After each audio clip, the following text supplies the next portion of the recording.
mūsų bebaimis vadas. Pasakyk savo vardą. Arnas. Arnas, koks tavo ženklas? Jau? Taip. Gerai. Čia mes turime mūsų žinovą. Nojus, pasakyk savo ženklą. Jau, hebrytė. Čia mūsų eilinis, visai bairistas, visai drąsus, visai greitas. Koks tavo ženklas? Klaunas. Sakyk ženklą. Eik šiek. O aš esu Aidanas bairistas ir esu režisierius. Dabar sutikime savo plano išdėstymą ir žodį mūsų vadai. Mes dabar išrinksime elektrą pirmam aukšte. Noriu sužinos kodą ir namų kodus, viską.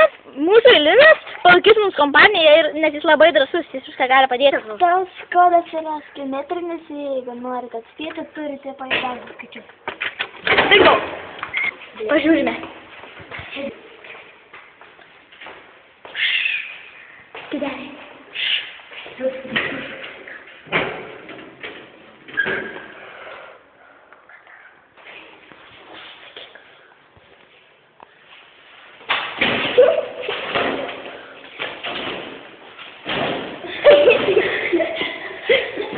Einame kitą laiptinę.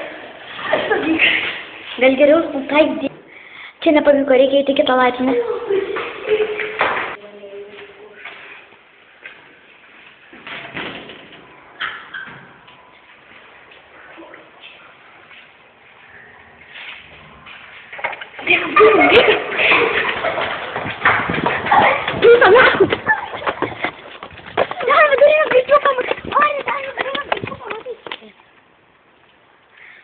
Dabar mes